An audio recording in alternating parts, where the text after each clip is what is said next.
अब आइए, पूज्य बाबा मंचासीन हो गए हैं। आप सभी कृपा कर अपने अपनी जगह पर बैठ जाएं और जो यंत्र तंत्र कहीं घूम रहे हैं कृपया वो अवश्य बैठ जाएं ताकि संत की वाणी को श्रवण करने में किसी को बाधा उत्पन्न ना हो और इस पंडाल के अंतर्गत चिर शांति सा एहसास हो। पूज्य बाबा 45 मिनट तक लगातार अपने अमृतमयी वाणी से, संत वचनों से हम सबों को लाभान्वित करेंगे। बोलिए प्रेम से श्री सद्गुरुदेव की जय, श्री सद्गुरुदेव की जय। अब पूज्य बाबा हम सबों को संबोधित करेंगे, आशीष देंगे संत वाणी के माध्यम से।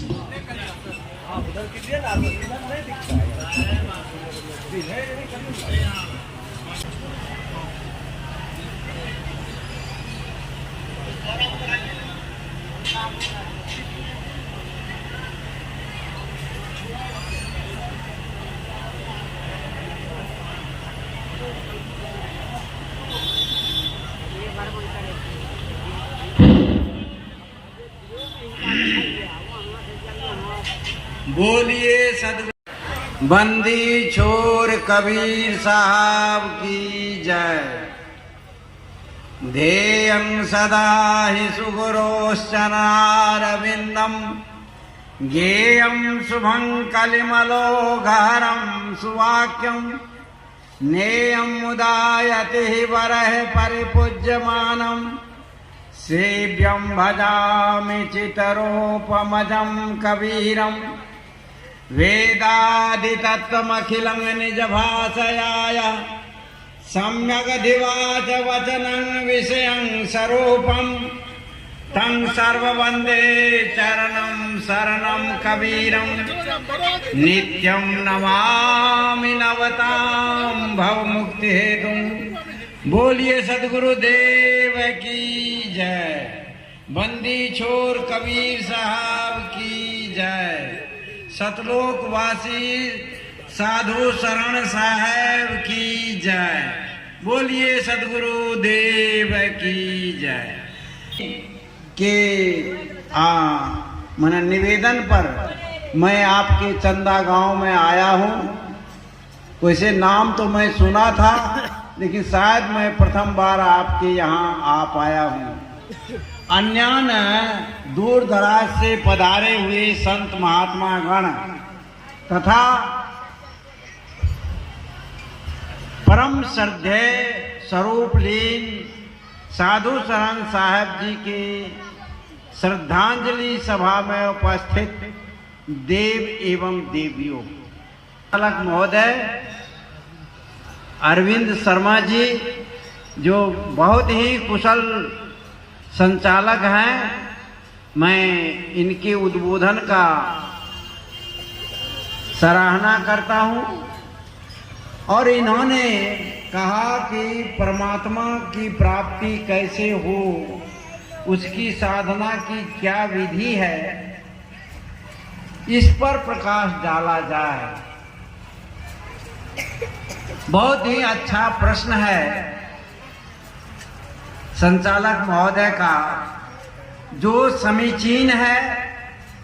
प्रत्येक साधक परमात्मा की प्राप्ति करना चाहते हैं और उसी के लिए ध्यान करते हैं, जप करते हैं, तप करते हैं, सत्संग करते हैं, भक्ति करते हैं। लेकिन परमात्मा की प्राप्ति किसी किसी को बिरले को हो पाती है, नहीं तो आधे रास्ते में भटक जाते हैं।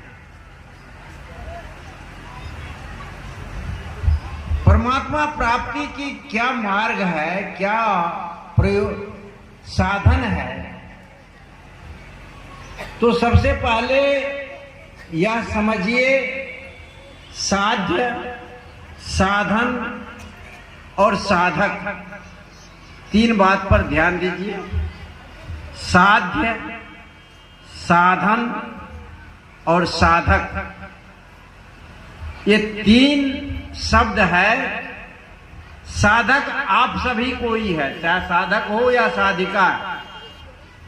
सब जो धरती पर मानव आए हैं वो सबके सब परमात्मा को प्राप्त करना चाहते हैं, सबके सब शांति को प्राप्त करना चाहते हैं, सबके सब मुक्ति को प्राप्त करना चाहते हैं। तो सभी के सभी क्या हो गए? साधक हो गए। अब साधक साध्य क्या है? तो परमात्मा साध्य है, मुक्ति साध्य है, शांति साध्य है। ये साध्य आपका हुआ। अब उस अपने साध्य तक पहुंचने का जो साधन है, जैसे अभी मैं पूर्णिया से आपके यहां आया हूं, तो साधन क्या है? मैं अपनी कार से आया तो कार एक साधन है। कोई बस से आए तो बस एक साधन है। फिर कोई मोटरसाइकिल से कहीं से आया होगा इस चंदा गांव, तो मोटरसाइकिल एक साधन है। तो ये जो आप साध्य है और साधन जो है, जिस साधन के माध्यम से उस परम तत्व को आप प्राप्त करेंगे, वह साधन है। जिस तरह से नदी को पार करने के लिए नौका क्या है? साधन है। अब ये भव सागर रूपी नदी को पार करने के लिए क्या साधन है? तो भवसागर रूपी नदी को पार करने के लिए जो साधन है वह है ज्ञान, भक्ति और कर्म। ये 3 साधन है। ज्ञान है, भक्ति है और कर्म है। इन 3 साधनों के माध्यम से आप उस परम तत्व तक पहुंच सकते हैं। उस ज्ञान के लिए, भक्ति के लिए और कर्म करने के लिए आपको क्या साधन है? यह तो जो क्रिया जो आप करेंगे, तो क्रिया करने के लिए साधन भी तो चाहिए। जैसे भोजन है, तो भोजन को जब हम खाते हैं तो किससे खाते हैं? तो भोजन के जो ग्रास उठाते हैं तो उसके लिए हाथ चाहिए नहीं, और वह हाथ से हम उठाते हैं और मुंह में डालते हैं। ये क्या है? साधन है। तो यह जो है वह परम तत्व को प्राप्त करने के लिए, साधना करने के लिए हमारे पास साधन क्या है? शरीर है। शरीर माध्यम खलु धर्म साधनम। नीति में आया है कि शरीर माध्यम खलु धर्म साधनम। सारे कर्म करने का साधन क्या है? शरीर है। अब शरीर से वैध दिशा, अवैध दिशा, सदकर्म, दुष्कर्म हम सभी कर सकते हैं। आज संसार में जितने मानव है सभी अच्छे कर्म करते, सो बात नहीं है, और सभी बुरे कर्म करते, यह भी बात नहीं है। तो मानव है तो वह अच्छा भी कर्म करता है और बुरा भी कर्म करता है। तो ये शरीर क्या है? साधन है। किसके लिए साधना? तो साधना करने के लिए साधन है। समझिए, सब्जेक्ट ही बड़ा है, विषय ही बड़ा है। फिर भी आप लोग इसको टैप कर लो, चाहे लिख लो या स्मरण ठीक से ध्यान दो दीजिए। ये क्या है? साधन है। किसके? साधना करने के लिए। अब साधना क्या है? अब भक्ति साधना है। सत्संग कर रहे हैं, ये साधना है। जप कर रहे हैं, साधना है। ध्यान कर रहे हैं, साधना है। परोपकार कर रहे हैं, और भी और उसके अंग है। तो ये साधन जो है, हमारा जो शरीर क्या है, एक साधन है। तो साधन जैसे हम वहां से पूर्णिया से चले, गाड़ी तो है, लेकिन गाड़ी यहां तक पहुंची कैसे? तो ड्राइवर है और गाड़ी का ईंधन है, पेट्रोल है। जब पेट्रोल डाल दिए, यदि ड्राइवर नहीं हो तो गाड़ी नहीं आ सकती, ड्राइवर चाहिए। और ड्राइवर है, उसमें पेट्रोल ना हो तो क्या गाड़ी आ जाएगी? नहीं आएगी। तो ड्राइवर चाहिए, पेट्रोल चाहिए और सही मार्ग चाहिए। अभी आपके यहाँ आ रहा था मैं, थोड़ा सा सही मार्ग का अभाव हो गया, मैं 20 किलोमीटर उधर, 15 किलोमीटर ढोलबज्जा चला गया, फिर उधर से लौट कर आया।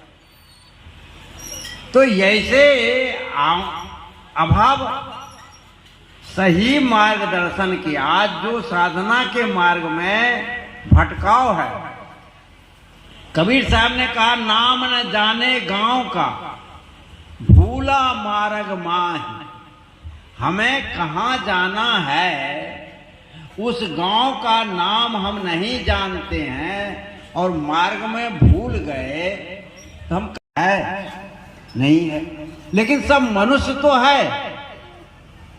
ध्यान दीजिएगा, मैं आपके बीच की बात आपको प्रस्तुत करता हूं। सब साधु नहीं है, लेकिन सब मानव है।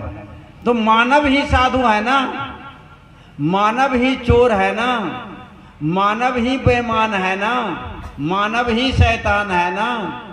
कि मानव से अलग कोई चोर है, बेईमान है, डाकू है, साधु है, तपस्वी है, ज्ञानी है, अलग तो नहीं है, सब मानव है। ठीक उसी तरह से यही सब में वह आत्मा है, वह परमात्मा रूपी आत्मा आप में भी है, मेरे अंदर भी है। जितने लोग यहाँ स्त्री पुरुष बैठे हैं सबके अंदर है। और जो ये जीव जंतु देख रहे हैं, सांप, बिच्छू, कुत्ता, बिल्ली, सब में वही परमात्मा है। और वह परमात्मा जब निकल जाता है तो ये शरीर मुर्दा हो जाता है। इस बात को जान जाइए। वह जो परम सत्ता है वह सब में विराजमान है। और वही परम सत्ता का ज्ञान न होने के कारण यह जीव बार बार जन्मता है और बार बार मरता है। यह जन्म मरण के चक्र में यह जीव बार बार पड़ा रहता है, क्योंकि उसे वह परम सत्ता जो परमात्मा है, जो स्वस्वरूप उसका है, वह स्वयं है, उसका ज्ञान नहीं।